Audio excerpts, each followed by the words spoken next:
샬롬. 인사 나누십시다.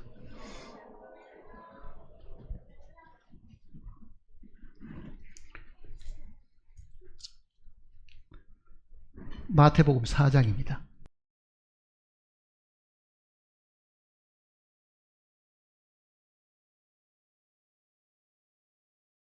마태복음 4장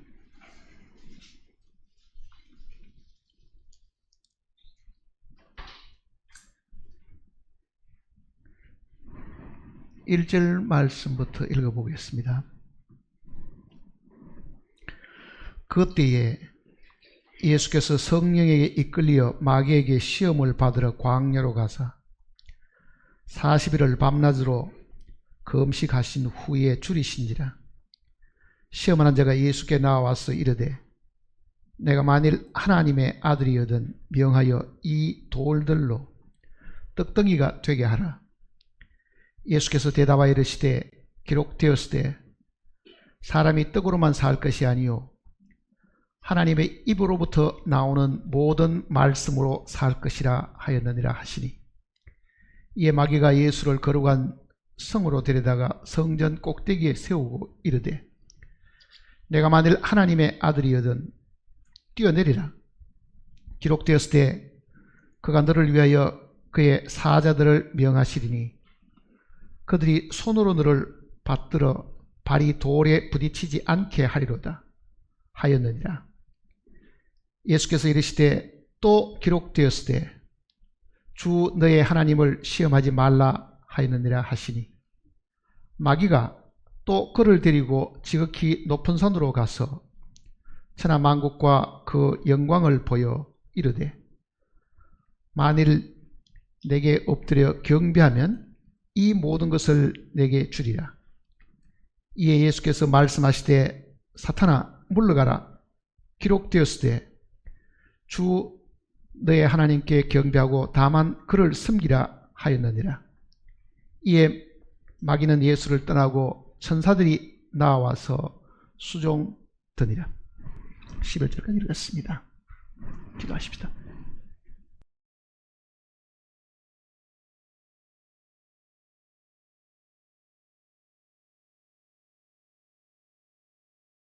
우리를 죄 가운데서 구원하시고 하나님의 아들로 삼아주시고 하늘의 산 소망을 가지게 하신 거룩하신 아버지 하나님,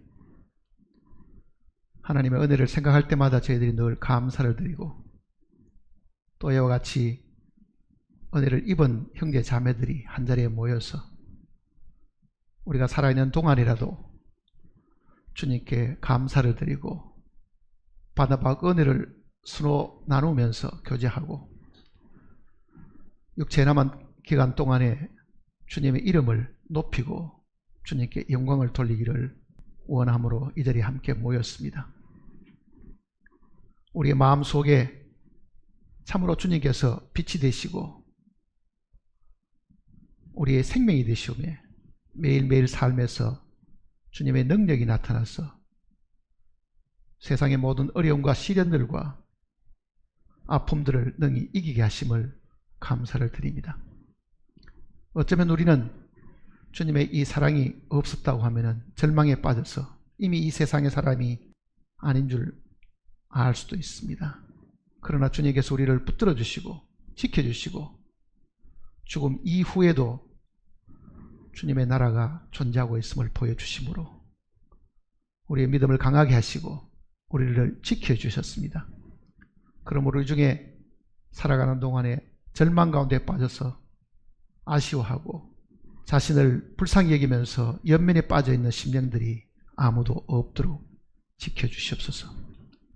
매일의 삶 속에서 혹시 우리가 입술로라도 주님께 죄를 지었을까 심히 두렵사오니 주님께 우리가 예배를 드리기 전에 우리의 마음들을 주님께서 정하게 해주시고 참으로 맑고 깨끗한 마음으로 주님의 이름을 부르게 하시고 주님께 찬송을 드리게 도와주시옵소서. 거룩하신 말씀을 저희들에게 허락하셔서 늘 생명의 양식으로 우리를 기쁘게 하셨으니 이 말씀을 저희들이 다시 묵상할 때에 성령께서 우리의 각 심령들의 마음속에 빛을 비추시고 하늘의 음성으로 우리에게 들려주시고 깨닫게 하시고 이 말씀을 통해서 참으로 우리가 하나님의 거룩하신 마음을 다시 한번 이해하고 깊이 감사하는 시간이 되게 도와주시옵소서. 우리를 죄 가운데서 구원하시고 지금도 하늘 성소에서 우리를 지키시고 우리의 모든 연약함을 대신 강구하시는 주 예수님의 거룩하신 이름으로 기도드립니다.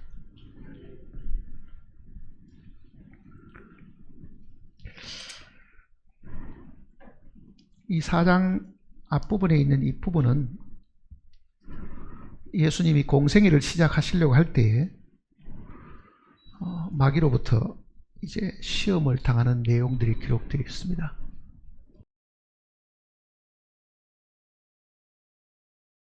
이 시험의 순서는 누가복음하고는 조금은 다릅니다. 어느 질문을 먼저 했는지는 알 수는 없지만은 이 성경을 기록한 사람들이 마태 같은 경우는 교리적인 부분을 먼저 이야기를 하려고 하기 때문에 뒤에 있던 사건을 앞으로 먼저 기록한 내용들도 많이 있는 것을 보면은 순서는 별로 중요하지를 않을 것 같습니다. 시험 받는 것 순서에 대한 것은요. 근데 3장 마지막에 보면은 예수님께서 공생애를 시작하실 바로 직전에 침례 받으신 이야기가 기록이 되어 있습니다. 3장 16절을 보시면은 예수께서 세례를 받으시고 곧 물에서 올라오실새 하늘이 열리고 하나님의 성령이 비둘기같이 내려 자기 위에 임하심을 보시더니 하늘로부터 소리에서 말씀하시되 이는 내 사랑하는 아들이요 내 기뻐하는 자라 하시니라. 많은 사람들은요 예수님이 누군지를 잘 몰랐습니다. 심지어 세례 요한도 세례를 받으러 올 그때까지도 사실은 그가 증거해야 될 사람이 누군지를 모르고 있었다는 것을 본인의 입으로도 고백을 했습니다.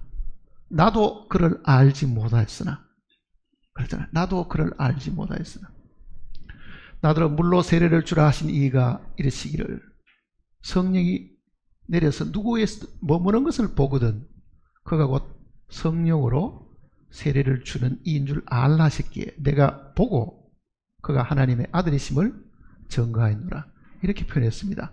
그래 어쩌면 세례 요한도요 세례를 줄 그 무렵에 바로 성령이 내려서 누구의 이제 머무는 것을 보거든 했으니까 이 장면을 목격하게 되어 있겠죠.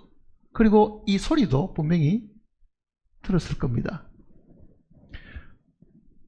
그러니까 예수님이 정말 하나님의 아들이시다는 것을 공개적으로 알려주신 분은 하나님 자신이잖아요. 하나님이 하늘에서 음성으로 저 나사렛에서 예루살렘까지 침례를 받으러 오신 겁니다. 먼 길을 걸어서 여기 지금 요단강까지 사실 왔거든요. 그러니 나사렛 동네에 거의 한 30년 가까이 사실 동안에는 사람들을 그를 아무도 알아보지를 못했습니다. 그리고 이제 공생애를 시작하시려고 할 때에 너희 앞에 침례를 받고 있는 이 분이 내 아들이다. 하나님의 아들이다. 이렇게 하나님이 지금 음성으로 알려주셨죠. 그리고 이제 4장 1절에는 그때 하는 말은 뭐겠습니까? 그 침례받은 사건이 있고 하늘의 음성들도 그네들이 듣고 난 그때입니다. 그러니 이 4장 내용은 앞에 마지막에 있는 이 17절 말씀하고 사실은 연결이 되어 있는 이야기입니다. 그때 즉 이는 내 사랑하는 아들이요 내 기뻐하는 자라 하는 하나님의 그 음성이 울려 퍼지고 난 이후 바로 그때에 성령에게 이끌리어 그랬습니다. 성령에 이끌리어 시험을 받으러 그러잖아요. 성령에 이끌리고 시험을 받으러 성령에게 이끌려서 시험을 받으신다는 그 의미가 무엇일 것 같아요? 사람들은 성령에 이끌려서 시험 받는 경우가 거의 없습니다. 우리는 어떻게 시험 받습니까? 욕심에게 이끌려 시험 받습니다. 야고보서를 한번 보세요. 야고보서 1장입니다.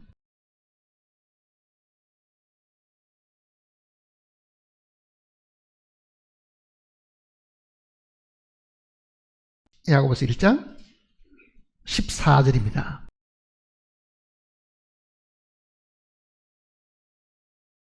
같이 읽어보겠습니다. 오직 각 사람이 시험을 받는 것은 자기 욕심에 끌려 미혹됨이니. 자, 우리가 시험 받는 것은 이 육신을 가진 사람들의 이 정과 그 욕심 때문에 그것에 이끌려 가지고 우리가 시험을 받는데, 예수님은 사실은 우리와 같은 타락된 육신을 갖고 계시지를 않았습니다. 그러니 예수님은 욕심 때문에 시험 받을 일이 없으신 거잖아요. 우리하고는 다르신 분이기 때문에.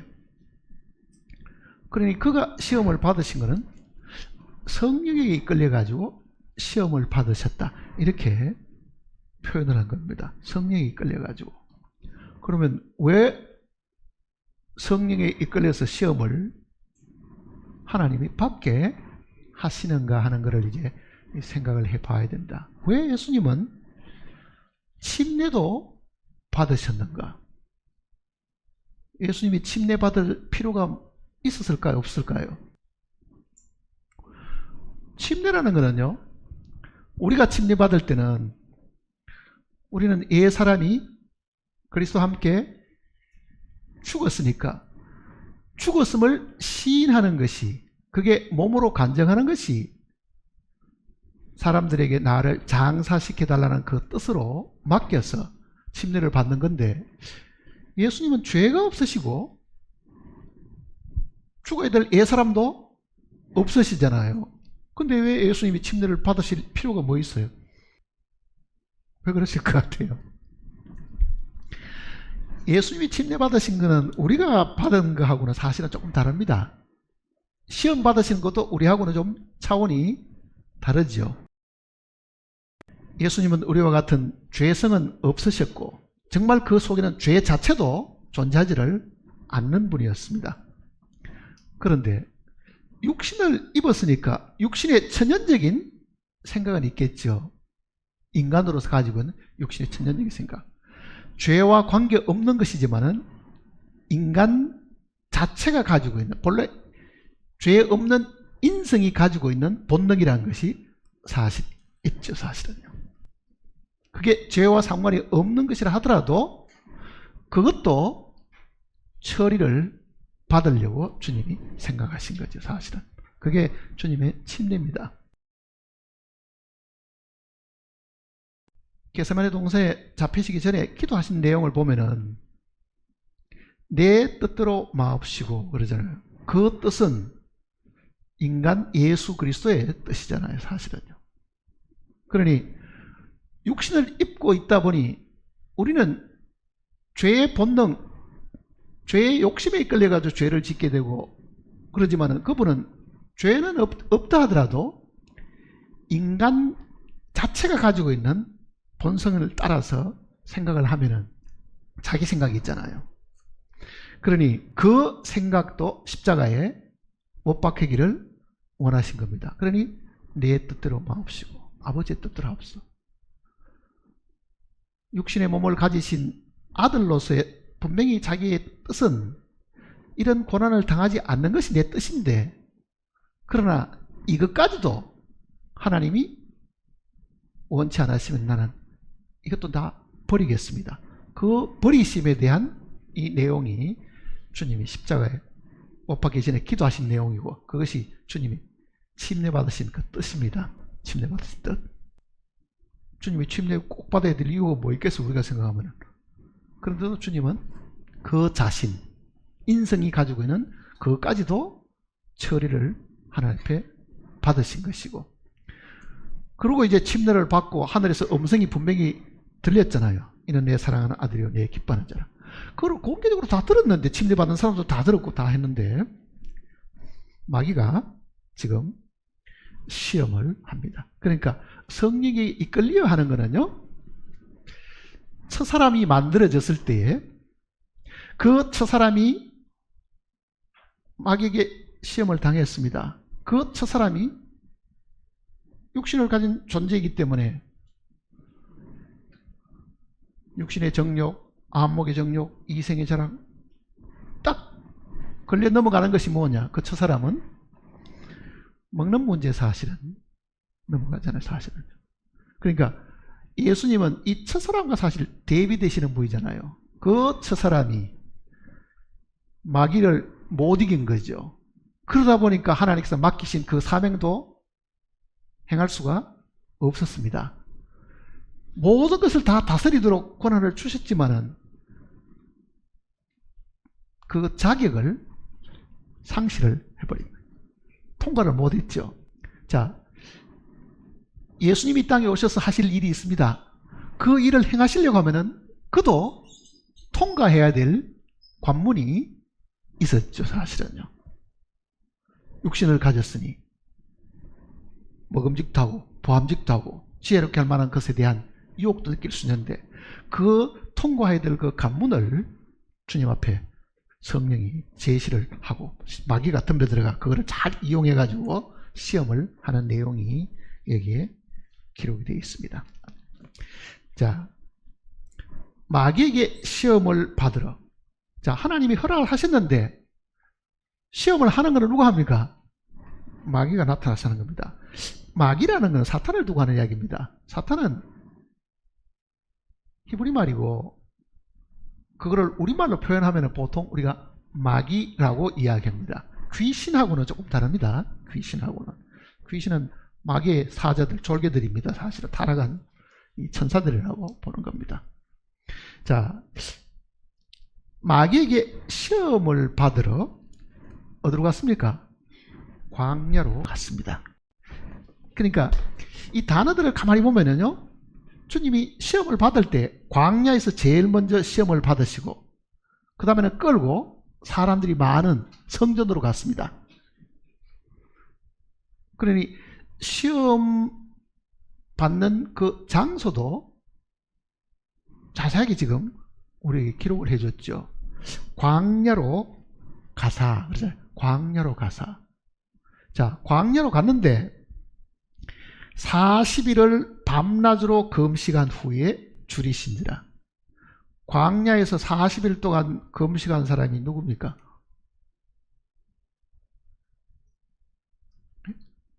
엘리야입니다. 엘리야. 이세벨이 죽이려고 하니까요, 달아나잖아요. 피해가지고. 목이 말라가 굶어 죽을 적이 되니까 떡도 갖다 주고 까마귀가 먹을 것도 갖다 주고 시렉 광가에서 얻어 먹다가 그 길로 40일을 걸어서 가는 거잖아요. 40일을 호렙산까지. 그러니 엘리야도 광야에서 시험을 받은 대표적인 사람입니다. 모세도 십계명 받을 때 시내산 올라가서 40일 동안 그 광야 시내산에서 시험을 받으니, 그러니까 광야라는 곳이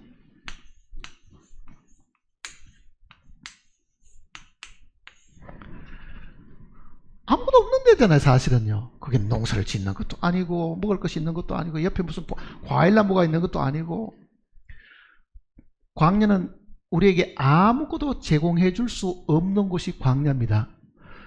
예수님이 40일을 금식하셨는데 만일 주변에 사과나무도 있고 온갖 과일도 자라고 채소 자라는 밭 같으면 어떻게 했어요? 시작하시니까 그것도 취할 수가 있을 가능성이 있죠.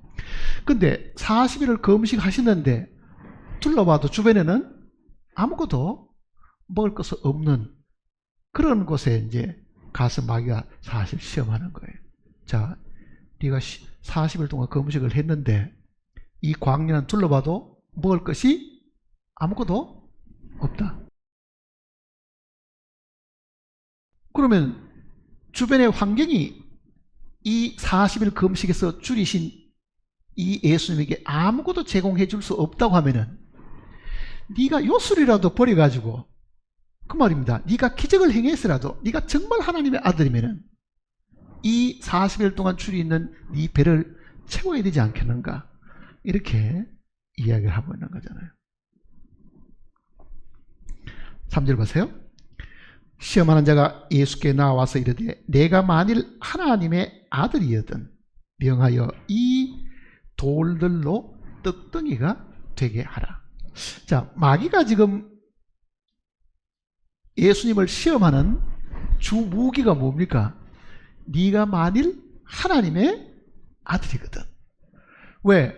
하나님이 침례받고 나오는 인간 예수를 향해 가지고, 인간의 몸을 입고 침례받고 막 나오는 그를 향해 가지고 이는 내 사랑하는 아들, 내 기뻐하는 자라는 소리를 마귀도 들었잖아요. 마귀도 그걸 알고 있는 거지요.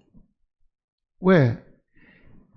이자가 결국은 나를 머리를 쳐서 상하게 할 여인의 후손이라는 것은 마귀는 누구보다 잘 아는 거죠.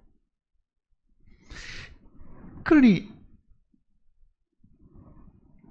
이 예수님을 어쨌든 시험에 걸고 넘어져서 그 시험에 걸려가지고 자기 말대로 되었다고 하면은요, 그가 예수님을 이기게 되잖아요.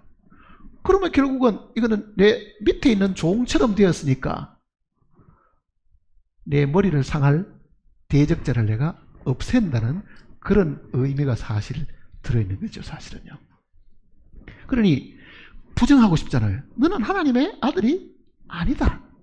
그걸 거꾸로 때리려고 하면 어떻게 해야 되느냐? 하와가 마귀의 말을 듣고 하나님의 말은 잊어버리고 마귀의 말을 듣고 순종하기 때문에 이거는 하나님하고는 거리가 멀어진 거잖아요, 사실은.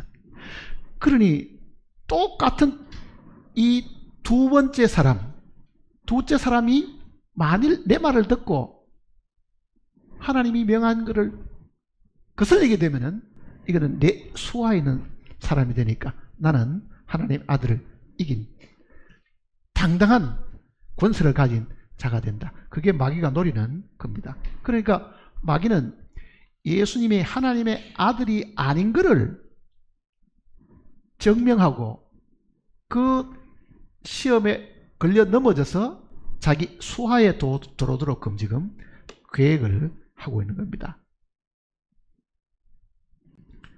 내가 만일 하나님의 아들이거든, 하늘의 음성은 이는 내 사랑하는 아들이요 했는데 마귀는 그것도 싫지요. 부정하고 싶죠. 그런데 한번 생각해 보세요. 예수님이 육신을 입기 전에는 하나님의 능력의 아들로 하늘에서 분명히 계셨을 거라고요. 근데 육신을 입고 그저 저 나사렛 시골 한쪽 귀퉁이에 살던 이 목수의 아들이 지금 나타나서 하나님의 뜻을 이루기 위해서 이제는 그 육신의 몸으로 죽으시고 부활하심으로 이제는 구속을 이루려고 하는 바로 그 직전에 나타나가지고, 아니 한번 생각해봐라. 네가 그 육신의 몸을 입고 네가 정말 하나님의 아들이냐? 좋다. 네가 만일 하나님의 아들이면은 너 지금 40일 동안 얼마나 배가 고프냐? 광야는 너에게 아무것도 제공해 줄 것이 없으니 네가 이 돌들에게 명해가지고 떡을 만들었어. 네 배고픔을 네가 스스로 채워라. 그게 네가 하나님의 아들이 할 수 있는 최상의 방법이다. 이렇게 지금 이야기를 하고 있는 겁니다. 최상의 방법이다. 근데 예수님의 답변을 한번 보세요.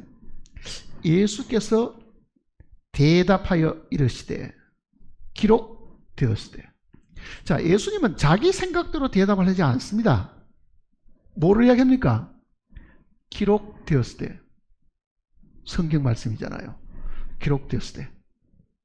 그러니 예수님은 이 성경 말씀을 들어서 이미 먼저 하나님께서 하신 그 말씀을 들어서 그 말씀을 가지고 마귀에게 답을 하고 있는 거죠.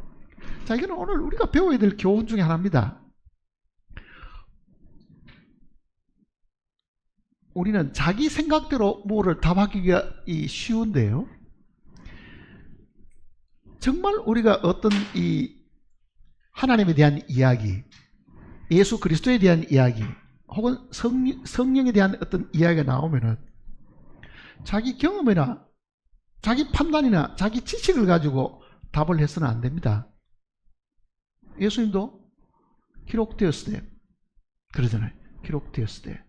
그러니 모든 진리에 대한 답은 진리를 가지고 답을 해야 되는데, 문제는 마귀도 성경을 알고 있기 때문에 더더욱 그런 겁니다. 마귀도. 그런데 마귀는 성경을 묘하게 변질시킵니다. 이 내용도 보면은 마귀가 인용한 성경을 이렇게 빼거나 교묘하게 인용을 해가지고 답을 하는 겁니다. 자, 우리를 시험하는 자는 성경에 대해서 무식하지 않습니다. 이 세상에 이단이라는 사람들도 성경에 무식하지 않습니다. 성경 가지고 이야기합니다.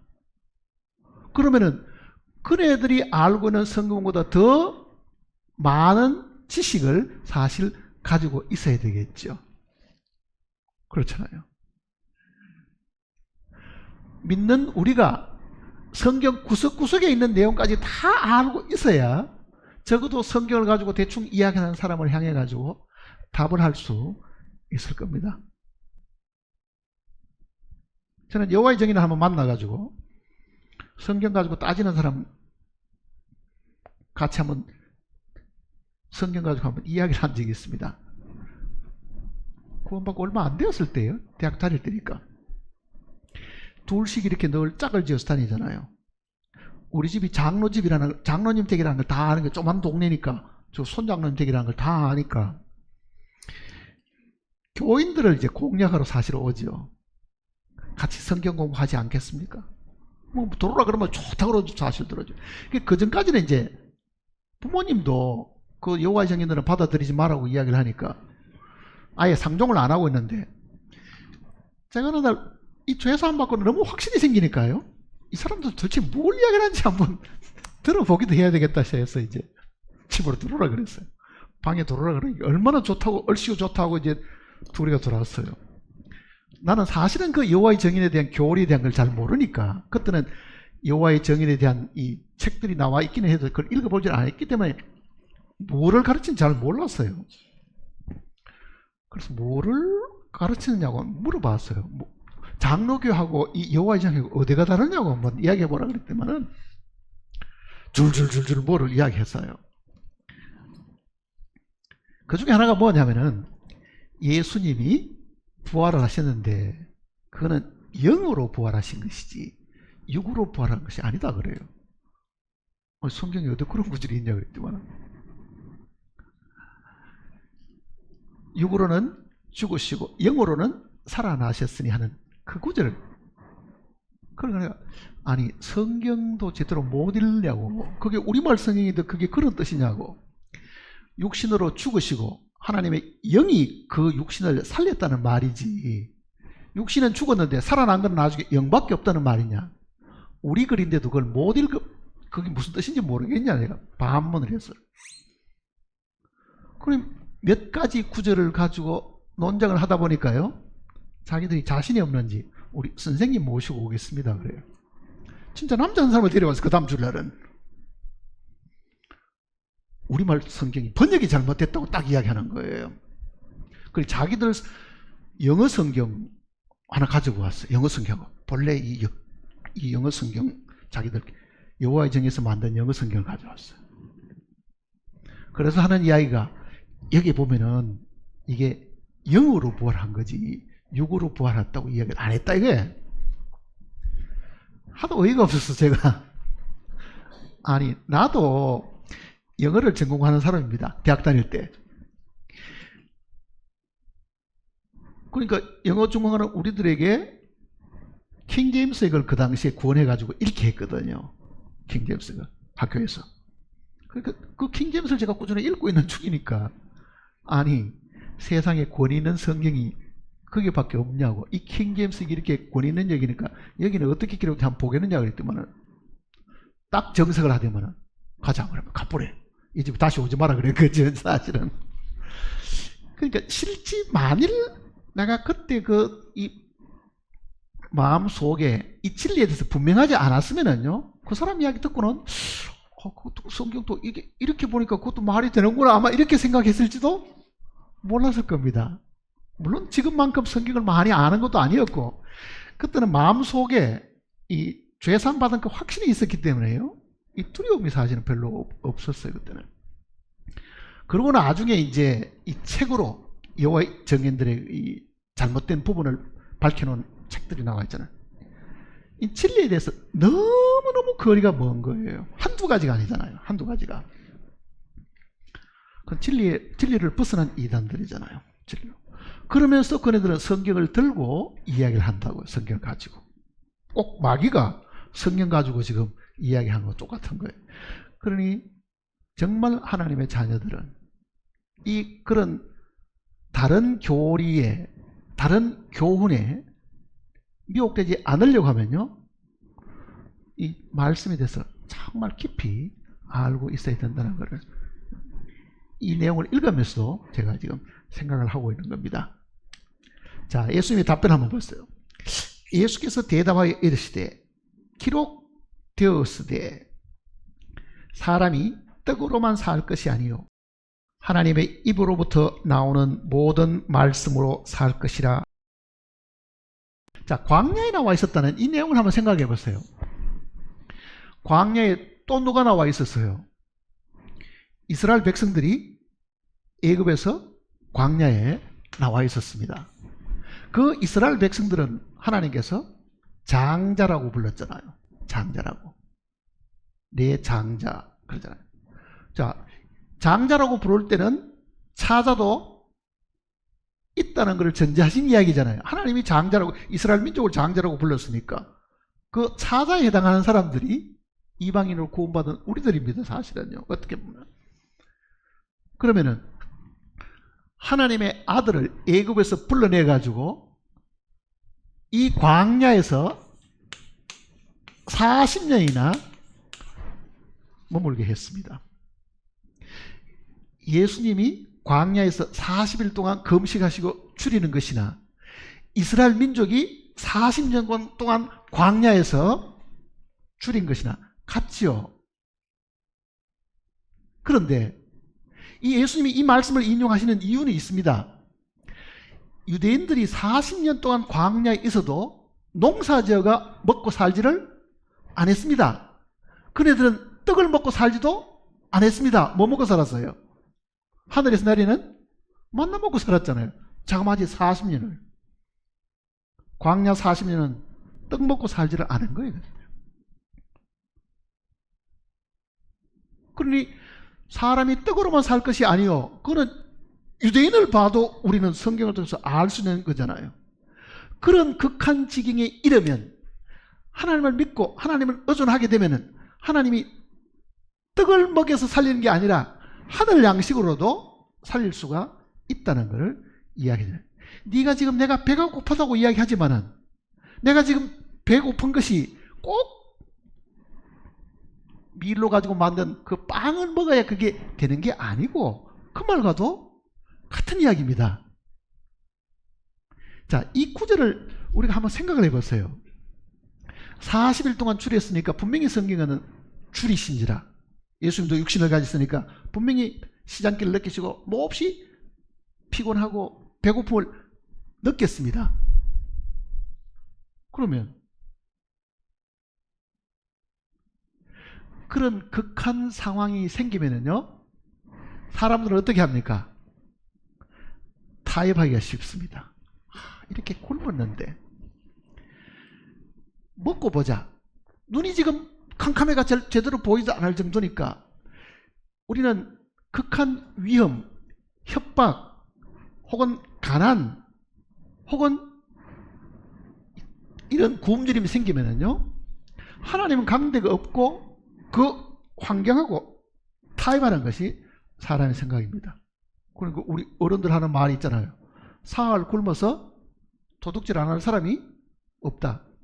내가 사흘 동안 굶어가지고 저 가게에 파는 빵 하나 갖다 먹었기로쓰니 그게 뭐 그렇게 잘못된 것이냐라고 우리는 너무너무 배가 고팠기 때문에 도둑질을 했다라고 지금 합리화시키잖아요, 사실은요. 자, 예수님 같은 경우 한번 보세요. 내가 지금 40일 금식했으니 하늘 아버지께서 내가 저 돌덩이를 가지고 떡을 만들어 먹었다 한들 그게 하나님 앞에 뭐 잘못된 것이 뭐가 있겠느냐? 이 도둑질하는 것도 아니고 내가 가진 그 능력을 가지고 할 수 있는 일이라고 하면은 우리는 어떤 극한 지경에 이르게 되면은 타협을 하게 됩니다. 그리스도인들도 환경에 타협하고 협박에 타협하고 어떤 어려움이 생기면은요 변명할 많은 것들을 지금 타협하게 된다고요. 그러면은 예수님은 그걸 어떻게 하셨는가? 40일 금식했으면요 이게 죽기 바로 직전입니다. 사실은요 일어서는 것도 힘들 거고 육신적으로 따지면은 뭐 우리 중에 40일 금식 본 사람이 아무도 없잖아요. 사실은 저는 열흘 가까이는 금식을 해본 적이 있습니다. 그러면은 정말 우리는 내 상황이 너무 극한 상황에 이르렀으니까 분명히 환경하고도 타협할 거고 뭔가를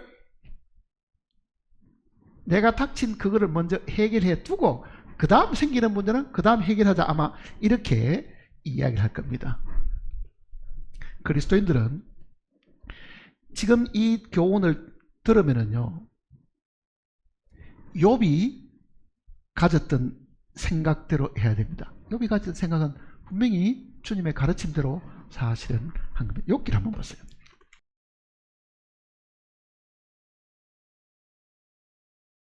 욥기 13장입니다.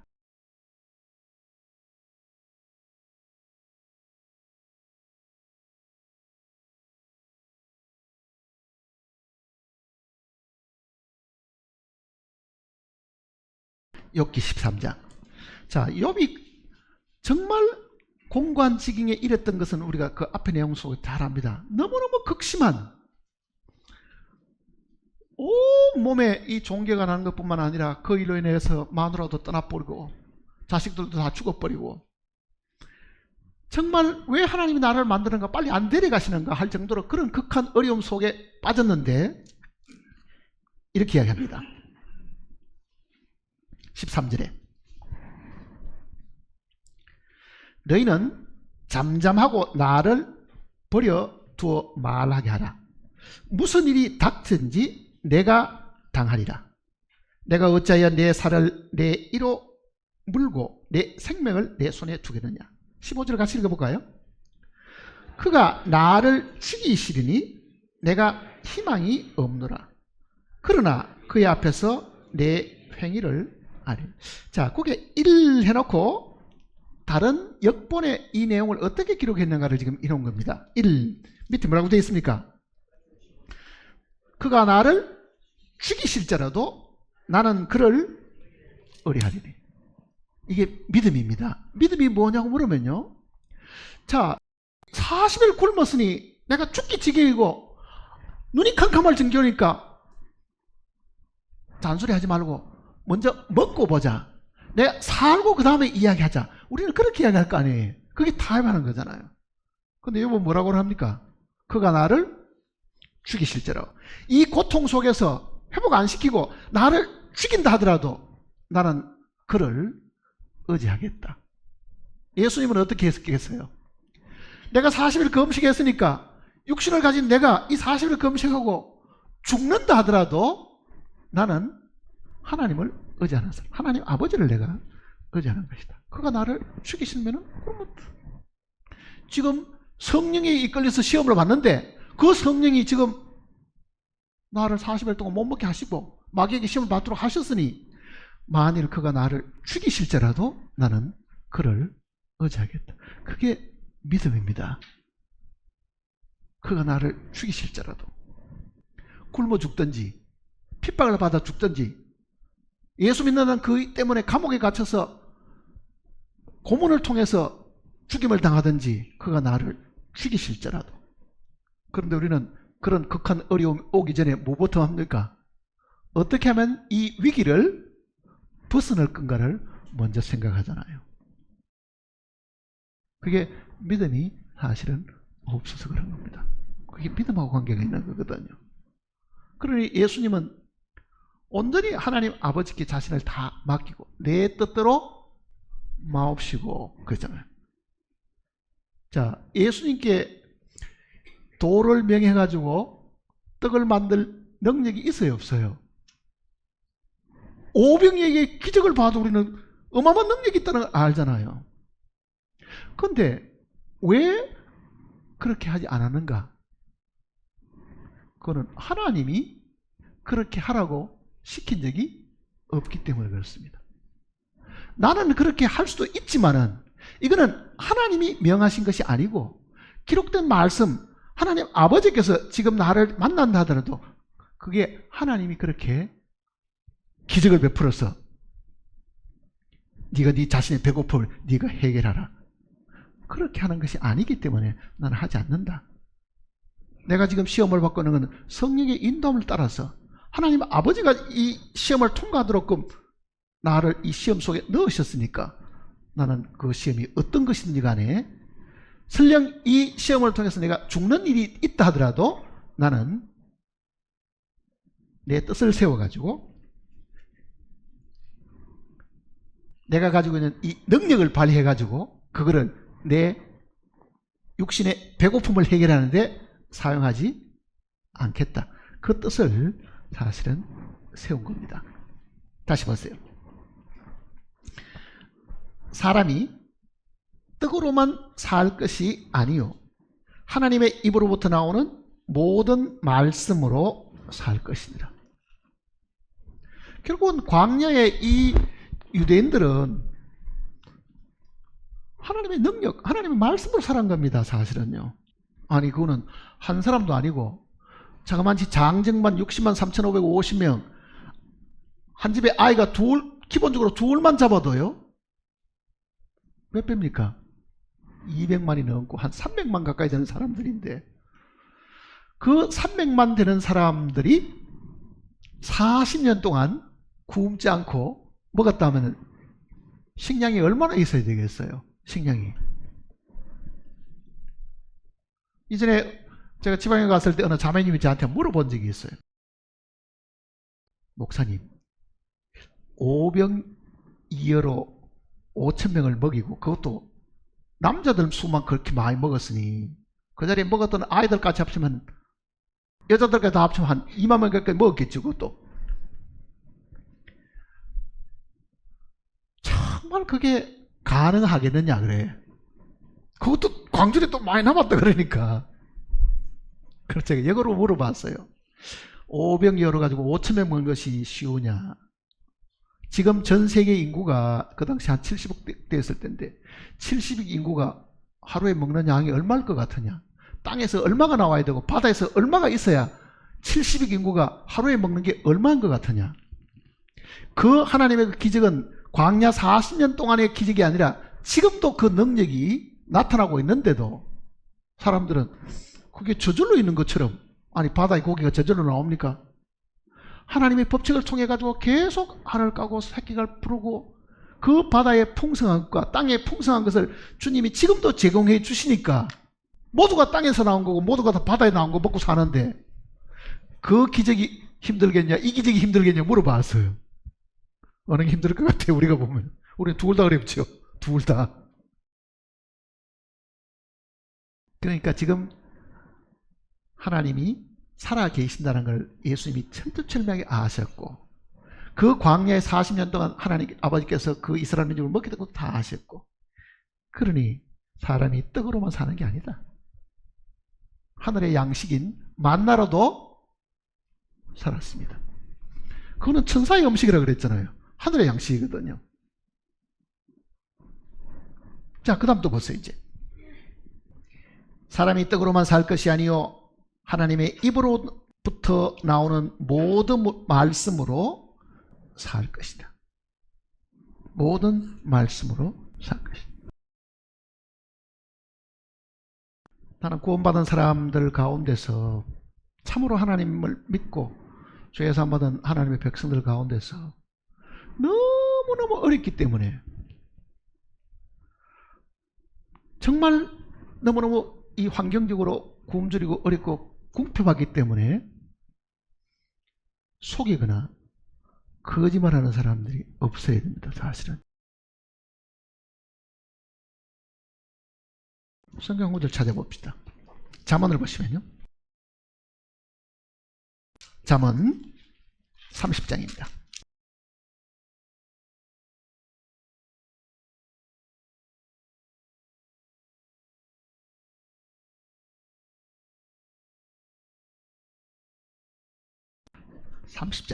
잠언 30장 7절 말씀부터 보겠습니다.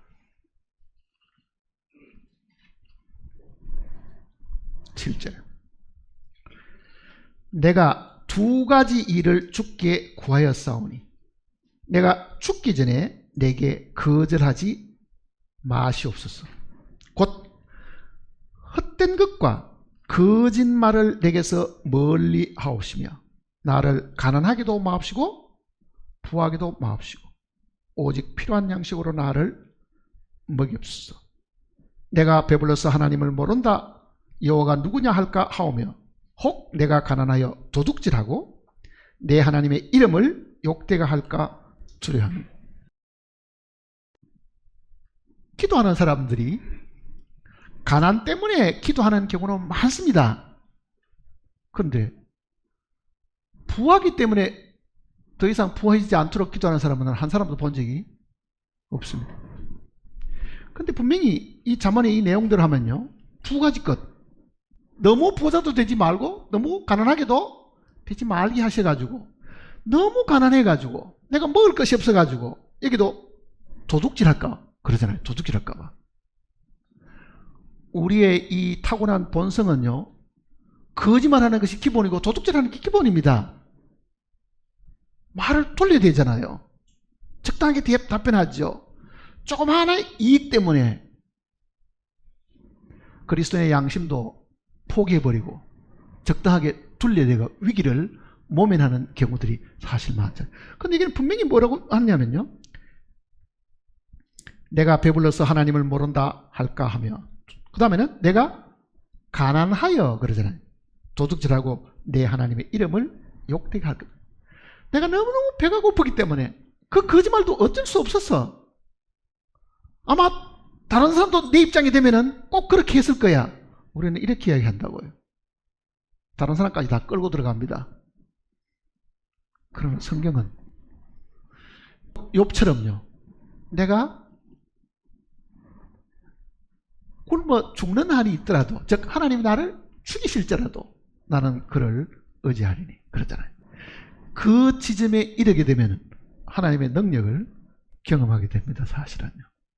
그런데 우리는 그 지점까지 안 가고 마지막 결과가 우리에게 주는 것이 너무 크다고 생각하니까 두려워가지고 중간에서 포기하고 거짓말한다는 그 이야기입니다. 거짓말하는 것. 한번 생각해 보세요. 내가 어떤 위기를 모면하기 위해서 얼마나 자주 거짓말을 하고, 얼마나 적당하게 답변하고, 얼마나 자기의 했던 말이나 행동도 부인하고 사는가. 그리고 우리는 멀쩡한 사람인 것처럼, 지금도 하나님을 믿는 믿음이 있는 것처럼 그렇게 만일 산다고 하면은 하나님이 우리의 기도를 제대로 들으실까 하는 것도 한번 생각을 해봐야 됩니다. 다시 이제 마태복음 다시 들어가시면요, 4장을 다시 들어갑시다.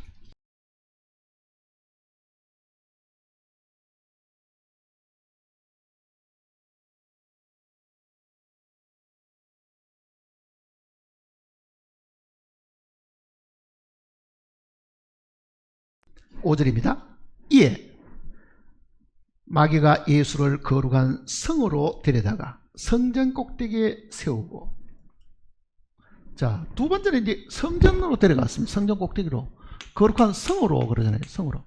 이거는 예루살렘 성으로 데려간 거죠.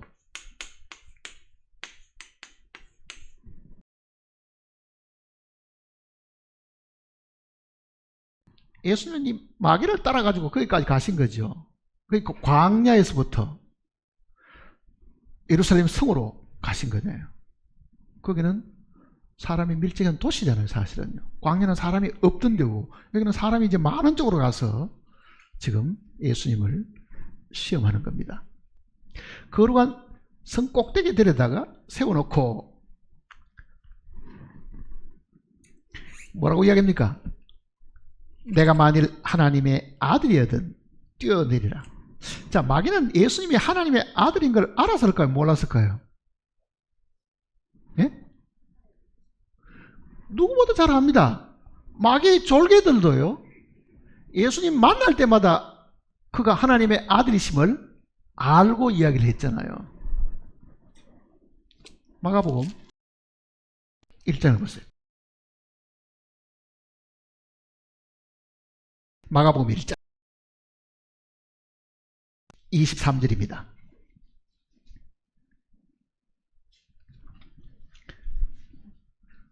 마가복음 1장 23절. 마침 그들의 회당에 더러운 귀신 들린 사람이 있어 소리질러 이르되 나사렛 예수여, 우리가 당신과 무슨 상관이 있나이까? 우리를 멸하러 왔나이까? 나는 당신이 누구인 줄 아오니. 하나님의, 자, 귀신들도 그러죠.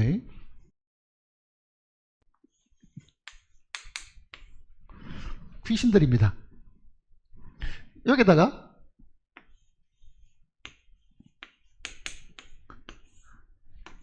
T자를 하나 더 붙이면 이거는 마귀입니다. 마귀. 이거는 마귀고 이거는 귀신입니다. 마귀는 대장이거든요. 마귀는 대장이거든요. 졸개들입니다. 자, 졸개들도요, 예수님의 하나님의 아들이심을 다 알고 있었습니다. 3장 한번 보세요. 뒤에 3장 11절입니다. 같이 읽어볼까요? 더러운 귀신들도 어느 때든지 예수를 보면 그 앞에 엎드려 부르짖어 이르되 당신은 하나님의 아들입니다. 다 사람들만 정작 모르지 영적인 존재들은요, 예수님이 하늘에서 내려온 하나님의 아들인 걸 다 알고 있은 거잖아요. 그런데도 이 마귀는 그걸 알면서 어떻게 실수를 해가지고 자기 말을 듣고 자기 수하에 들어오도록 만들려고 지금 노력을 하고 있는 겁니다. 우리한테는 안 그러겠어요? 우리도 언제 하나님의 아들이 되었습니까? 예수님이 물에서 나오실 때에, 침례받고 물에서 나오실 때 하늘에서 음성이 들렸다 그랬죠. 우리도 죄사함 받고요, 성령이 우리에게 뭐라고 합니까? 성령이 친히 우리 영으로 더불어 우리가 하나님의 자녀인 것을 증거하시나니. 예수님이 하나님의 아들이심을 성령이 증거한 거하고, 우리도 구원받고 난 이후에 침례를 받았거나 아니면 실제 생활 속에서도요, 성령이 친히 우리 영으로 더불어 우리가 하나님의 아들이심을 증거하잖아요. 원리상으로 이게 같은 겁니다. 원리상으로 보면요, 나도 성령이 하나님의 아들이심을 증거했잖아요. 그러면은 하나님의 아들이심을 증거받은 하나님 아들이신 예수님을 시험하려고 하는 자가 지금 성령이 내가 하나님의 아들이심을 증거한 나도 시험을 하겠어요, 안 하겠어요? 100번 합니다. 100번 하는 거예요. 그런데 가끔 사람들은 예수 믿는 사람들이 왜 귀신이 들려? 예수 믿는 사람들이 왜 귀신에게 괴로움을 당해요? 그렇게 말하는 경우가 많다고요. 그가 하나님의 아들이기 때문에 더 공격이 대상이 되는 거예요. 구원받기 전에는 우리가 다 뱀의 자식이었으니까, 마귀의 자식이었으니까 자기 편인데 굳이 괴롭힐 필요가 뭐 있어요? 공격이 대상이 될 필요는 없습니다. 하나님의 아들이 되었기 때문에. 어쨌든 그거를 다 알면서 끌어다가 자기 수하에 넣어가지고 자기 말을 듣도록 그렇게 계획하는 것이 마귀가 지금 하는 일들입니다. 다시 이제 마태복음 보세요.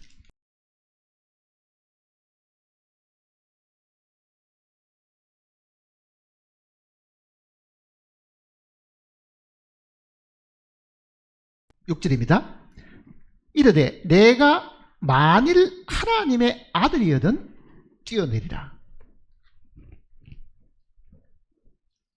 뭐라고 이야기합니까? 성경을 인용했습니다. 기록되었으되. 그러니 마귀가 성경에 대해서 무식하다고 생각하면 큰 오산입니다. 큰 오산이라고요. 성경 안 펴보고도요, 지금 이야기하잖아요. 그가 너를 위하여 그의 사자들을 명하시리니 그들이 손으로 너를 받들어 발이 돌에 부딪히지 않게 하리로다. 자, 이 구절은 시편에 있는 내용을 지금 인용한 건데요, 이 시편의 본래 내용을 읽어보면은 마귀가 빼버린 내용이 있습니다. 한번 보세요. 어디를 빼먹은지 한번 보세요. 시편 91편입니다.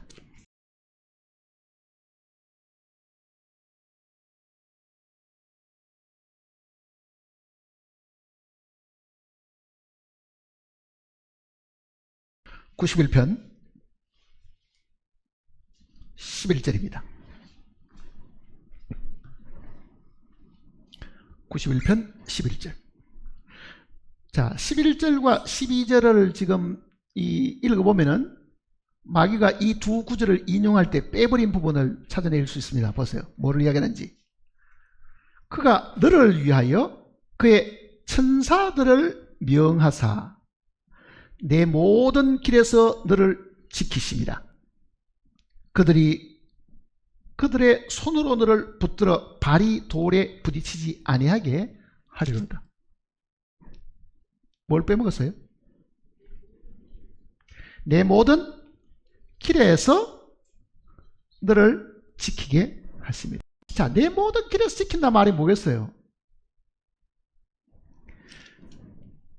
성경은 길을 하는 거는요, 항상 법을 이야기하는 겁니다. 내가 곧 길이요 하는 거는 주님의 법이잖아요. 사실은요, 하나님의 말씀을 이야기하는 거거든요. 그러면 내 모든 길에서 하는 건 뭐겠어요?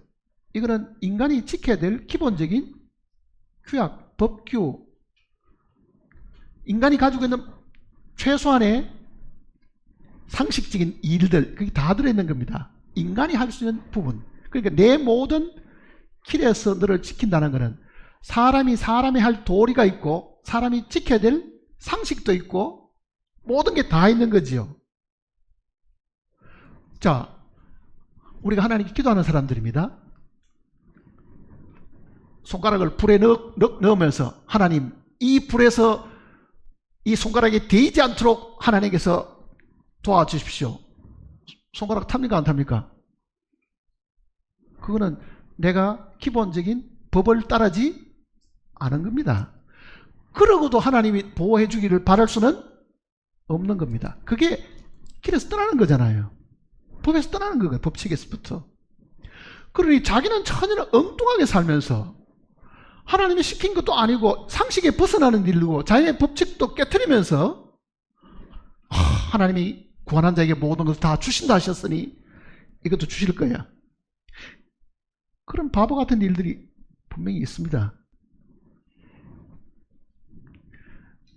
과거에 신문에 난 그 기사 속에요, 그도 여호와의 증인 여자가 마가복음 내용을 잘못 이해를 해가지고요, 자기는 참으로 하나님 믿는 사람이래.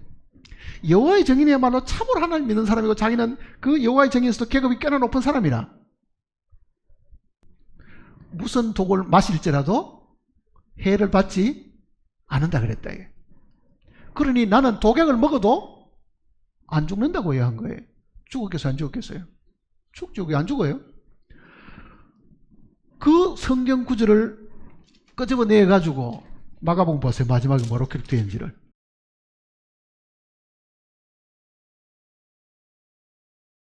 (16장)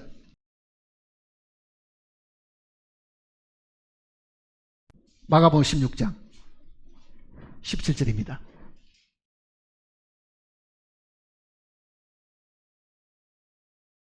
믿는 자들에게는 이런 표적이 따르리니 곧 그들이 내 이름으로 귀신을 쫓아내며 새 방언을 말하며 뱀을 집어 올리며 무슨 독을 마실지라도 해를 받지 아니하며 병든 사람에게 손을 얹은 적은 아니라.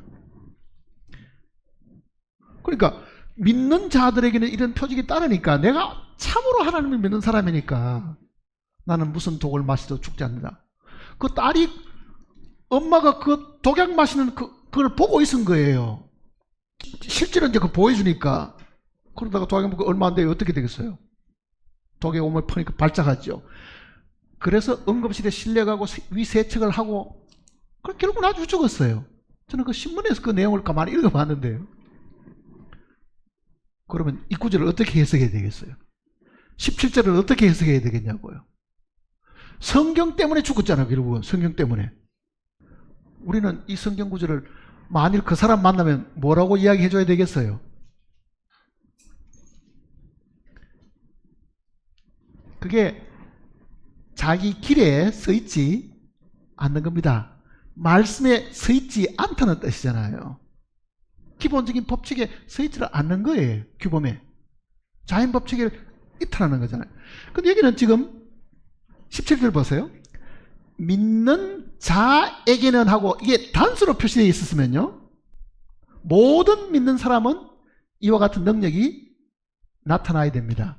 믿는 자들이라는 것은 하나님의 교회 전체 속에 사도 바울과 같이 독사를 잡고 있어도 물려갖고도 죽었습니까? 안 죽었습니까? 안 죽었습니다. 믿는 자들 가운데는 하나님께서 경우와 상황과 복음 전하는 그 배경을 따라가지고 어떤 경우는 독사에게 물려도 죽지 않는 일들이 있는 믿는 자가 있었죠. 사실은요. 안 그렇습니까? 기독교 이 전해오는 이 전례에 따르면은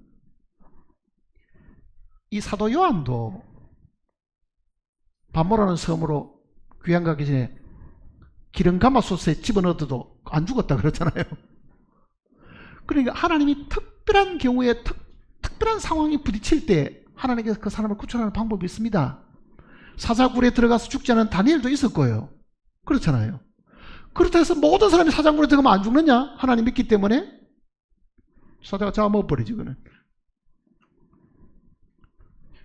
다니엘의 세 친구는 불 가운데 들어가 있어도 머리털 하나 거슬지 않고 살아났습니다. 하나님이 자기를 증거하기 위해서 그 사람들을 통해서 그렇게 역사하실 때는 그게 가능한데 그게 믿는 자들입니다. 그러니까 믿는 자들 가운데는 어떤 경우는 이런 경우, 어떤 경우는 저런 경우 있지만은요, 모든 믿는 사람에게 동일한 이런 일들이 생기지는 않습니다. 우리는 어떻게 해야 돼요? 기본적인 법칙과 기본적인 상식과 이런 건 다 지키고 사실 있어야 돼요. 자, 보세요. 예수님이 이 성에서 뛰어내려도 구약의 그 말씀대로 하면은 야, 천사가 다 받쳐주면은 너 발 다칠 것도 없는데 만일 예수님이 마귀 말을 듣고 한번 뛰어내렸다고 가정해 보세요. 그 높은 꼭대기 떨어지면은 사람이 가로돼 버립니다. 그렇잖아요. 뼈를 추릴 수도 없으면 다 가로돼 버리는 거예요. 예수님이 거절하신 것은요, 능력이 없어서 그런 게 아니라 하나님이 나보고 이 땅에 가서 마귀가 시키는 대로 돌로 가지고 떡도 만들어 먹고 높은 꼭대기에 올라올 건데 네가 뛰어내려라 라고 하나님이 예수님에게 한 번도 그 내용을 가르치고 지시하지를 않았습니다.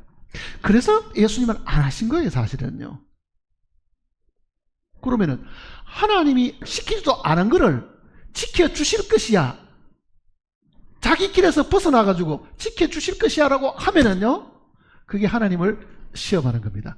하나님이 말씀하지도 않은데도 자기가 하나님이 지켜주실 것을 스스로 믿고 이런 용감한 일을 하는 거는요, 하나님을 시험하는 겁니다.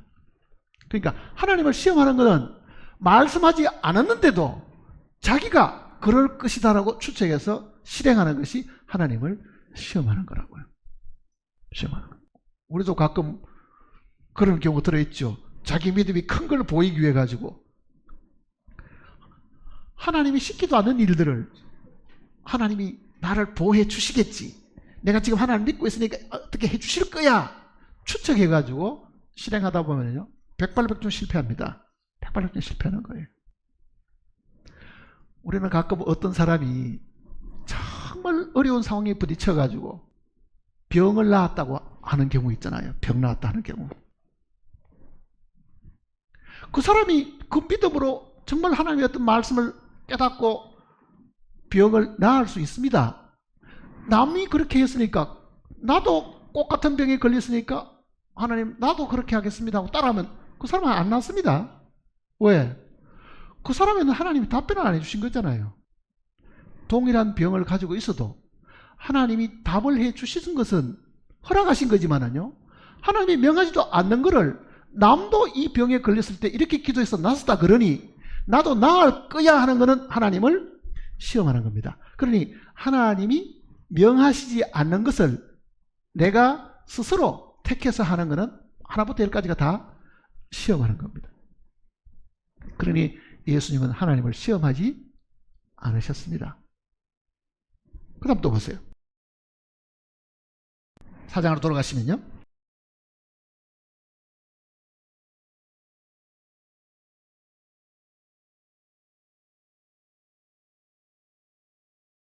(6절입니다) 이르되 내가 만일 하나님의 아들이든 뛰어내리라. 기록되었으되 그가 너를 위하여 그의 사자들을 명하시리니 그들이 손으로 너를 받들어 발이 돌에 부딪히지 않게 하리로다. 않게 하리로다. 그래서 우리는 적어도 하나님 앞에 살아갈 때는요, 하나님이 먼저 정해놓으신 이 자연의 법칙, 우리가 행하는 이 길에서, 상식에서 벗어나서 안 됩니다. 상식은 다 깨어버리고 하나님께 뭐를 구한다고 되는 게 아닙니다. 위생을 우리가 철두철미하게 이 위생관리를 잘 해야 되는데, 아유 나는 뭐를 먹어도 병 안 걸립니다. 가끔 그래 허망된 이야기를 하는 사람이 있잖아요. 실제 위생에 관한 것도 이게 법칙입니다. 병균을 자기가 스스로 먹고 병이 안 걸린다고 하는 거는요, 하나님 시험하는 것과 똑같은 겁니다. 그러니 최소한 우리는 이 세상에 살아가는 동안에 기본적인 것은 다 상식적이고 내가 해야 될, 내 길에 있어야 될, 했어야 될 모든 일들은 내가 해야 되는 것이 기본인데, 한번 생각해 봤어요. 하나님 믿는 사람들은 굶어 죽는 사람이 없단다. 성경 구절에 그런 말씀 있죠. 내가 의인의 자식이 걸식함을 보지 못하였느라. 아, 나는 의인의 자식이니까 내가 굶어 죽을 일은 없는 모양이다. 아무것도 일도 안 하고 먹을 것도 없고 매일 굶고 살면서도 안 굶어 죽을 거라고 생각하는 그 사람만큼 어리석은 일이 없습니다. 그게요. 그 말이 지금 마귀는 빠뜨리고 이야기하잖아요. 빠뜨리고. 하와를 속일 때도 빠뜨리고 이야기합니다. 창세기 3장 한번 보세요.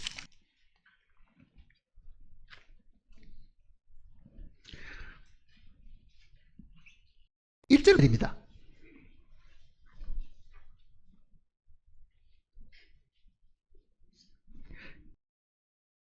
3장. 그런데 뱀은, 사탄입니다.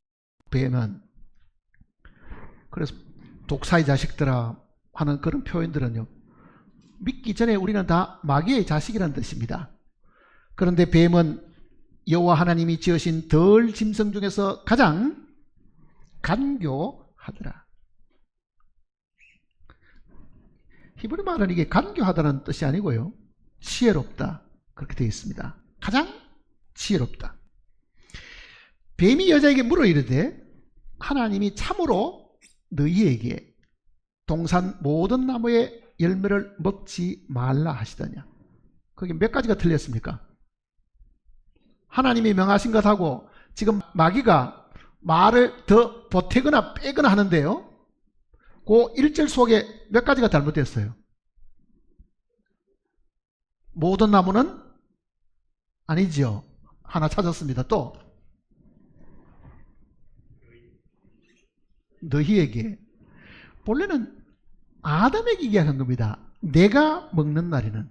그때는 아직도 이분은 태어나지도 안 했습니다. 그러면 하와는 뭐라고 말해야 되겠어요?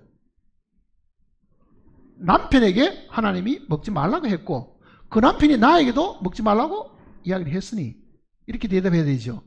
그리고 모든 나무가 아니었습니다. 다 먹도록 허락하고 한 가지만 금했잖아요. 그러니 대충 들으면 맞는 것 같기도 하고 비슷하니까요. 알아듣지만은 마귀는 그렇게 교묘하게 비슷하게 속인다는 겁니다. 하나님께서 모세를 이스라엘 백성에게 보낼 때 베풀 그 기적 속에 지팡이를 뱀 만드는 게 나오잖아요. 예굽의 마술사들도요 똑같은 기적을 베풀었습니다. 비슷하게 하는 거예요. 비슷하게. 하나님의 기적을 다 따라하지는 못하고 한 3가지는 따라했어요. 3가지는. 그 비슷한 것 때문에 속아 넘어갈 가능성이 너무너무 많은 거죠. 마귀는 100% 잘못됐다고 얘기하지 않고 그렇지만은 한 그 중에 1% 혹은 한 가지만 10가지 중에 한 가지만 아니면 전체 중에 끝만 다르도록 그러죠. 끝만 다르게 한 거. 다를 일자가 자 다를 일자입니다.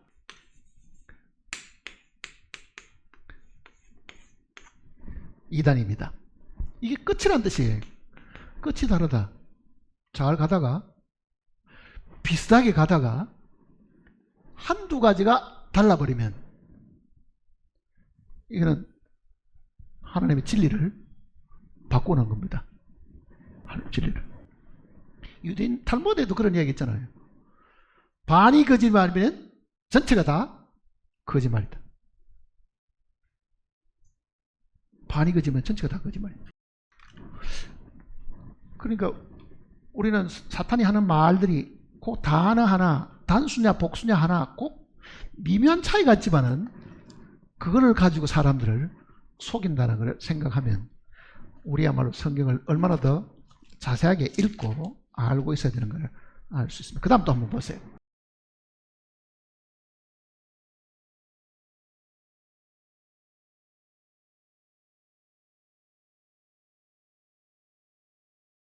그가 너를 위하여 그의 사자들을 명하시리니 그들이 손으로 너를 받들어 발이 돌에 부딪히지 않게 하리로다.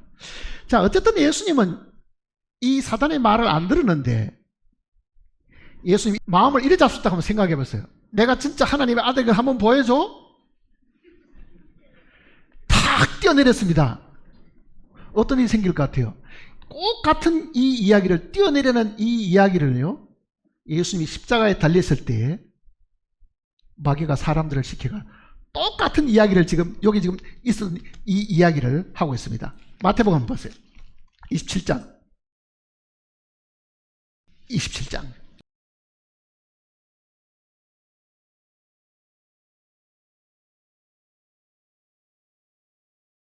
38절입니다.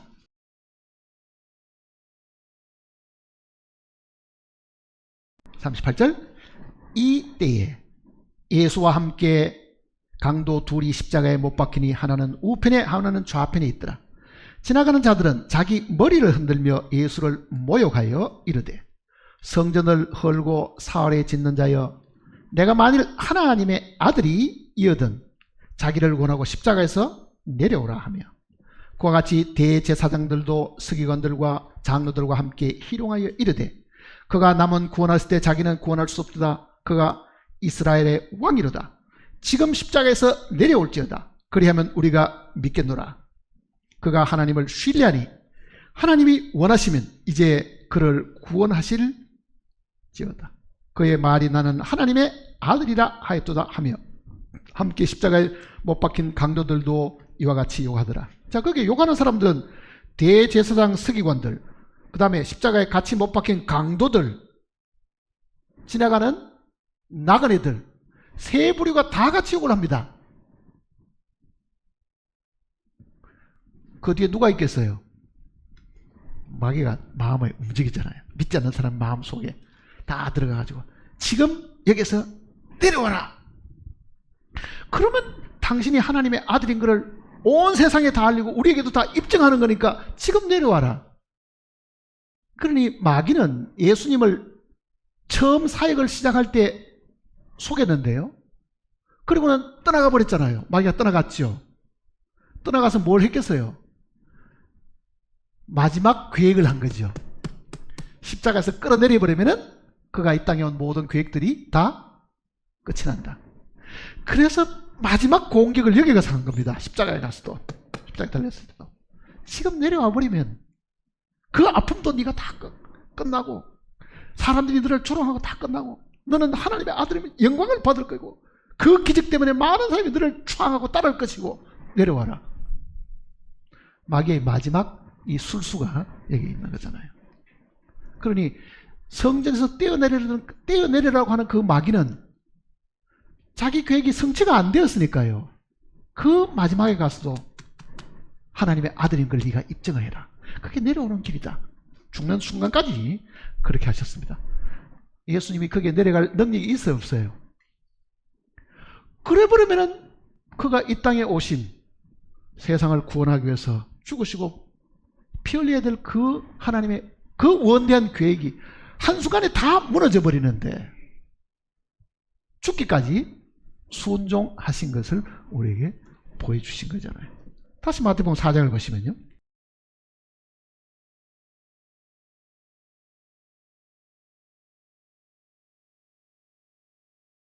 7절입니다. 예수께서 이르시되 또 기록되었으되 주 너희 하나님을 시험하지 말라 하였느니라 하시니, 시험하는 건 아까 조금 전에 말씀드렸잖아요. 하나님이 말씀하지 않는 것을 자기가 생각해서 자기가 행하는 겁니다. 그러니 우리는 하나님을 시험하는 일들이 사실은 없어야 됩니다. 8절에 마귀가 또 그를 데리고 지극히 높은 산으로 가서 천하 만국과 그 영광을 보여 이르되 만일 내게 엎드려 경배하면 이 모든 것을 내게 주리라. 그 다음에 어디로 끌고 갔습니까? 광야에서 성으로 가더니 이제는 온 세상이 내려다 보이는 높은 산꼭대기로 끌고 온 거예요. 산꼭대기로. 이 밑에는 온 세상이 다 보이는 겁니다. 뭐라고 말합니까? 이건 니한테 줄 테니까 이 보이는 이 광활하고 이 멋진 세상을 나한테 넘겨줄 테니까 네가 나한테 절을 하면 어떠냐? 네가 나를 한 번만 절하면은 이거 다 네 것이 된다.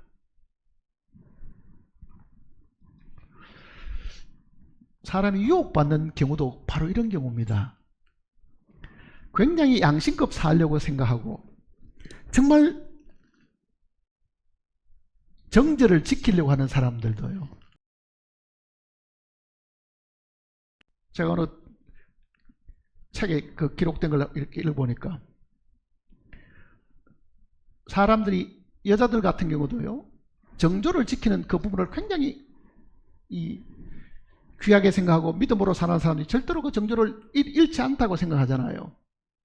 근데 어떤 사람이 나하고 하룻밤을 자면은 한 100불을 주마.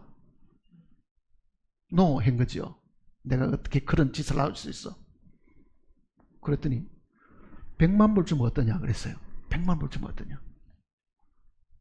생각이 흔들립니까? 흔들리지 않습니까? 우리는 제가 그 책을 읽으면서 대부분 다 넘어간다는 얘기예요. 궁핍할 때에 유혹을 이기는 것은 잘 이겨도 풍요가 오면은 유혹을 더 못 이긴답니다. 우리는 어려우면은 유혹을 더 못 이길 것 같죠. 가난과 궁핍과 핍박과 이런 것이 오면은 그 괴로움 때문에 못 이길 것 같은데 실제 사람을 무너뜨리는 데는 핍박보다는 뭐 한다는 얘기입니까? 영광을 주는 거죠. 쉽게 세우죠. 많은 걸 주죠. 그러니 풍요로 인한 타락이 가난으로 인한 타락보다 훨씬 더 많다는 이야기, 세상이. 저는 그 기록을 읽어보거든요. 제가 생각했다고는 반대라고 생각했습니다. 나는 반대라고 생각했는데, 그럴 수 있다. 그럴 수 있다. 왜? 성경도 그 이야기를 하잖아요. 스무나 교회라는 거는, 스무나라는 그 말이 모략이란 뜻이거든요. 모략은 요즘으로 말하는 몰핀입니다. 몰핀 언제 먹는 거예요? 고통과 괴로움이 있을 때 먹는 거잖아요. 그러니 이 스무나 교회는 정말 많은 괴로움이 있었던 교회입니다. 왜? 박해가 있었잖아요. 로마 제국에 박해가 있어가지고 200년 동안을, 그 긴 시간 동안을 박해를 받고 살았는데, 그 박해를 받고 살 때는 교회가 차라리 깨끗해지고 정결해지고 순수했는데, 그 교회를, 박해하던 그 교회가 콘스탄 대제가 기독교로 개종하고 로마 전체 국교로 선포하고 난 이후에 풍요와 지위를 갖다 줬죠. 교회가 어떻게 됐어요? 급속도로 부패하고 타락해 본 거죠. 그러니까 가난으로 인한 이 순결을 못 지키는 것보다는요, 풍요로 인한 순결을 교회가 더 못 지켰다는 이야기잖아요. 그게 개인에게도 마찬가지입니다. 개인에게도. 그래서 아마 부하게도 마옵시고 가난하게 마옵시고 하는 그 기도가 오늘 우리에게도 분명히 있어야 된다는 그 이야기입니다. 풍요로 인한 타락이 훨씬 더 크고 많다는 것을 이야기하는 거예요. 풍요로 인한 것이. 그러니까 한번 보세요. 조금 전까지는 뭐 뛰어내리는 것도 이게 위험하고 얼마나 이게 불안합니까? 내다보면 봐도. 그런데 그런 것도 이제 다 없애고 뭘 제시합니까? 이거 다 네 거니까 딱 한 번 나한테 절만해라. 딱 한 번 네 양심만 속이면은 내가 어마어마한 부를 너에게 주마. 그게 세상이 우리에게 유혹하는 겁니다. 그렇잖아요. 국가의 기밀, 회사의 기밀, 그거 팔아가지고 하면 내가 돈을 어마어마하게 줄 테니까 얼마나 고민을 많이 해야 되겠어요. 그러니까 이 풍요 앞에 안 넘어질 사람이 없는데 마귀도 그 시험을 한 거죠. 모든 걸 다 준다. 온 세상을 다 주겠다. 예수님이 뭐라고 이야기하십니까? 보세요.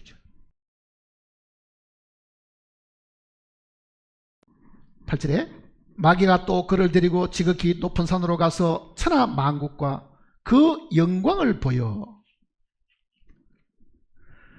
이르되 만일 내게 엎드려 경배하면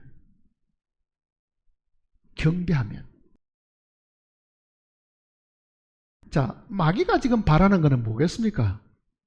내가 하나님 자리에 올라가지고 저 북극산 높은 곳에 올라가서 그 구름 위에 하나님의 보좌에 앉아가지고 내가 하나님하고 비교해야 되는데, 근데 마귀의 그 반역이 발각나가지고 내가 쫓겼잖아요. 그러니까 마귀는 자기가 하나님 자리에 앉으려고 무던히 애를 쓰고 그 위치에서 자기가 큰 영광을 얻고 모든 영광을 자기가 다 얻으려고 했는데, 지금은 어떻게 하느냐? 그 계획을 버렸느냐? 안 버렸습니다. 이방인들이 드리는 이 제사, 그 뒤에 숨어가지고요, 자기가 영광을 다 취하고 있습니다. 이방인들이는 제사는 귀신에게 하는 것이다 그러잖아요, 성경에도. 그러니 우리는 제사 드리는 것을 많이 사람들이 강조하고 있지만은요, 그 제사 뒤에서 영광을 얻고 있는 것은 마귀가 받고 있는 겁니다. 마귀가 받고 있는 거예요. 마귀는 처음부터 하나님 자리에 앉아서 그 영광을 자기가 취하려고 했던 자잖아요. 그러니까 지금 마귀는 처음 자기가 가졌던 그 꿈을 지금 이 하나님의 아들이라는 자를 통해서 내가 한번 영광을 얻어버리면, 이거는 내가 이 아들보다 더 높은 위치에 쓰잖아요. 이게 나보고 절을 했으니까. 그러니 하나님 자리에 자기가 오르는 찬스를 지금 만들고 있죠. 누가 보면 이렇게 이야기했습니다. 이 모든 것은 내게 넘겨주은 것이니, 그러잖아요. 내게 넘겨주었으니 내가 원하는 자에게 주겠다. 그래서 성경은 마귀를 두고 이 세상에 임금이라고 이야기를 하고 있는 거죠. 이 세상에 임금이 오겠습니다. 그러니까 이게 내한테 넘겨준 거니까, 내가 이 세상의 임금이니까, 내 임금의 위치에서 이거 다 네한테 줄 테니까 나한테 한번 절을 해라. 이렇게 지금 속이고 있는 겁니다. 예수님은 단호하게 이렇게 말씀하십니다. 사탄아, 물러가라. 기록되었을 때 주 너희 하나님께 경배하고 다만 그를 섬기라. 섬김을 받을 분은 하나님밖에 없지 네가 아니다. 그리고 뭐라고 이걸 이겼습니까? 사탄아, 물러가라 그러잖아요. 사탄아, 물러가라. 자, 우리는 어떤 경우가 생기면요, 그런 유혹이나 귀에 쟁쟁하게 뭐 사람들 넘어뜨리고 한 번만 딱 눈 감아주면은 내가 돈을 얼마 주겠다든지 당신 출세시켜 주겠다든지 그 딱 한 번이라고 말하는 그 유혹이 올 때 우리가 해야 될 게 뭐겠어요? 마귀를 대적해야 됩니다. 예수님도 어떻게 했습니까? 사탄아, 물러가라 하는 것은 마귀를 지금 대적하는 거잖아요. 그러니 우리는 모든 어려움이 올 때에 분명히 마귀를 대적해야 됩니다. 야고보서 한번 보세요. 야고보 4장을 보시면요,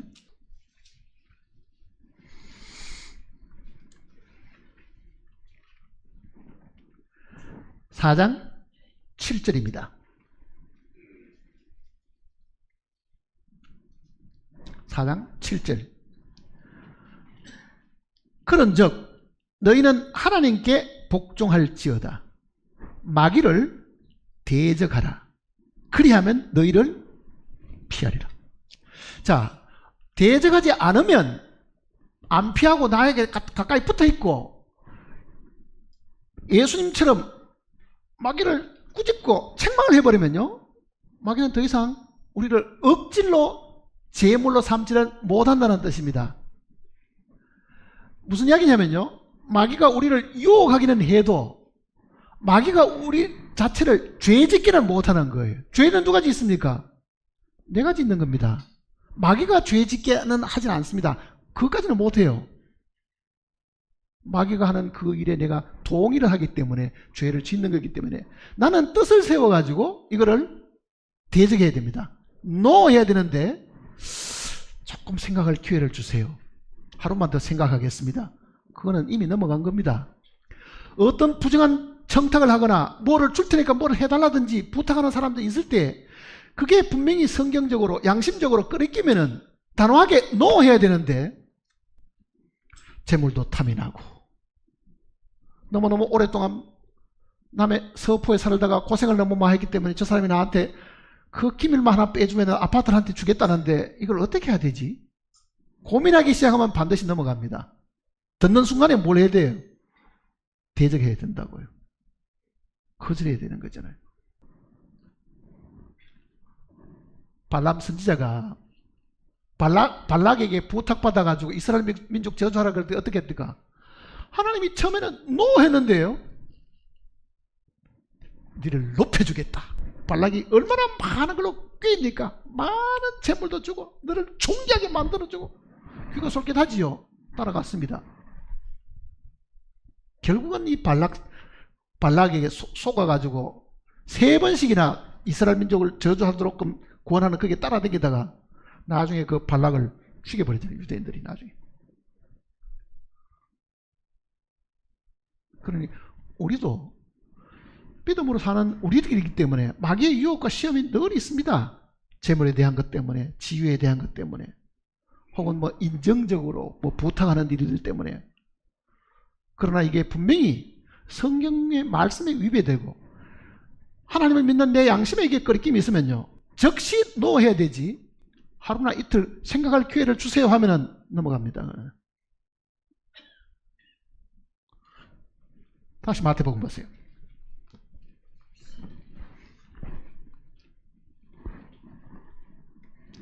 10절입니다. 이에 예수께서 말씀하시되 사탄아 물러가라 기록됐습니다. 한번 생각해 보세요. 아니 뭐 절 한번 하는 정도, 그건 뭐 돈 드는 일도 아니고 힘드는 일도 아닌데, 에? 내가 이게 뭐 고개 한번 딱 갖다 갖고 숙이는 그걸로 인해 가지고 이 온 세상을 다 얻는다? 이거는 뛰어내리는 것보다도 더 쉬운 일입니다. 그렇잖아요. 돌로 가지고 떡 만드는 것보다 더 쉬운 일입니다. 그런 거 안 하고도 그냥 고기만 갖다 하고 하면 될 일인데, 예수님은 그거를 즉시 지금 마귀를 지금 물러가라고 수를 지금 대적하는 거잖아요. 그랬더니 마귀는 어떻게 됐습니까? 11절에 이에 마귀는 떠나고. 왜 떠났어요? 이 도저히 안 되는구나. 마귀가 패한 겁니다. 패해서 떠난 거예요. 그리고 결국은 십자가에 달렸을 때 마지막 뛰어내리라고 이야기하는 거잖아요. 네가 뛰어내라. 지금 내려오면은 모든 사람이 네가 하나님의 아들임을 만천하에 증명할 수 있는 좋은 기회니까. 근데 그는 죽으심으로, 성경에는 분명히 이제 여인의 후손은 네 머리를 상하게 할 것이요 그러잖아요. 그거는 마귀를 죽인다는 뜻입니다. 끝장을 내는 거잖아요. 마귀가 가지고 있는 권세가 뭐였습니까? 사망이잖아요. 사망의 권세가 마귀에게 주어졌는데 그 사망을 주님이 죽으심으로 패해버린 거예요. 그러니까 사망의 권세가 죽음으로 끝이 나버렸으니까 마귀는 권한이 행사할 만한 게 없습니다. 그게 죽은 거예요. 마귀의 능력이 다 깨져버린 거잖아요. 그게. 주님의 죽으심으로 사망이 끝이 났습니다. 그래서 그리스도인들은 죄 때문에 죽을 필요가 없습니다. 그래서 예수님께서 나를 믿는 죽어도 살겠고. 왜? 그 산다는 말이 뭐냐? 죽음이 더 이상 우리에게는 두려움의 대상이 아니고 운명도 아니고 그 죽음을 패하셨기 때문에 사실 그렇다는 이야기입니다. 이에 마귀는 예수를 떠나고 천사들이 와서 수정되라. 이 천사들이 이제 보이는 모습으로 나타난 겁니다. 어디 있었겠어요? 예수님 시험 받을 때는 좀 일찍. 왜? 예수님이 그 시험을 통과하셔야 하나님의 아들로 입증이 되는 거잖아요. 실질적으로. 그리고 이 시험을 통과하셔야만 십자가를 지실 수 있는 구세주의 모든 이 요건을 다 갖추시는 거거든요. 그러니 이제 끝이 나니까 천사들이 현현에 나타난 거죠. 나타나서 뭘 합니까? 수종을 드리라. 아마 예수님께 먹을 것도 갖다 드리고 마실 것도 갖다 드렸을 가능성도 분명히 있습니다. 천사들이 와서 수종을 들더라. 왜? 주님 잘했습니다. 저 마귀 보통이 넘습니다. 그 옛날 하나님의 보호자를 탐을 내가지고 내가 쫓기는 존재인데 그래도 저 마귀가 보통이 넘은데 그 보통이 넘는 저 마귀를 대항해서 육신의 몸을 입고서도 당신이 이겼습니다. 아마 그래서 이제 예수님을 수종드는 일들입니다. 이 말은 무슨 뜻이겠어요? 내가 어떤 시험을 이기면은 하늘의 천사들도 기뻐하고 나를 도와준다. 그 이야기입니다. 사실은요. 그런데 여전히 죄에 빠져가지고 죄와 더불어 먹고 살고 꼭 유혹이 못 이겨가지고 죄를 짓게 되면 하나님의 영광을 가려우는 일들이 사실 된다. 그걸 이야기하신 겁니다. 자, 예수님은 이 시험을 통과하셔가지고 온전히 하나님의 뜻을 이루실 수 있는 온전한 분이 되셨습니다. 우리도 생활 속에 살아가다 보면은요, 크고 작은 유혹이 있고 재물의 유혹도 있고 핍박도 있고 괴로움도 있고 다 하지만은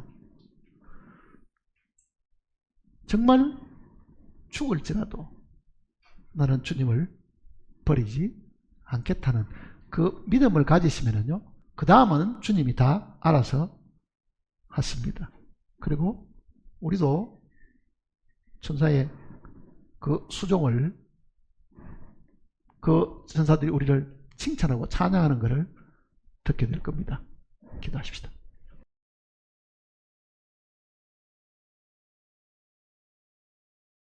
걸어가신 아버지 하나님, 우리를 땅에서 구출하여 하늘에 이르게 하셨고 사람의 아들로 태어났지만은 믿음으로 하나님의 아들이 되게 하셨습니다. 주님은 하나님의 아들로서 사람의 아들이 되셨고, 우리는 사람의 아들로 태어나서 주 예수 그리스도를 믿음으로 하나님의 아들로 다시 태어나게 하셨습니다. 이 놀라운 사실들을 저희들이 마음에 깊이 감사를 드리고, 하늘에 계신 우리 하나님 만나기를 진정으로 저희들이 사모하고 있습니다. 참으로 주님의 임하심이 과거 어느 때보다 가까운 이 때에 우리가 주님을 만날 마음의 준비를 철저하게 하게 도와주시고, 주님 만날 때 우리 중에 어떤 사람도 세상의 유혹에 빠져서 죄 가운데 사는 그 일 때문에 주님의 꾸중을 듣고 징계를 받는 어리석은 사람들이 우리 중에 아무도 없게 돌봐주실 것을 부탁드립니다. 주님 만날 때 참으로 우리의 온 영과 혼과 몸이 주님 앞에 흠없게 보존되기를 원한다고 하셨으니, 그 말씀대로 우리가 온전하게 된 이후에 주님 만나게 도와주시옵소서. 우리 가운데 혹시 죄 가운데 빠져서 괴로워하고 슬퍼하고 답답해하는 영혼들이 있으면 즉시 하나님 앞에 자복하고 치유를 받게 하시고, 하나님과의 그 교통에서 다시 회복될 수 있도록 도와주시옵소서. 죄를 남겨놓고 혀 밑에 감추어두면서 죄의 쾌락을 누리는 어리석은 영혼들이 우리 중에 아무도 없게 주님 돌봐주시옵소서. 우리를 죄악 가운데서 구원하셨고 지금도 우리를 위해서 기도하시는 주님을 우리가 생각하고, 한번 떠난 그 죄의 구덩이 속에 다시 들어가지 않도록 항상 우리가 살피고 주님의 보호하심을 기도하는 저희들이 되게 도와주시옵소서. 우리 주 예수님의 크신 이름으로 간절히 기도드립니다.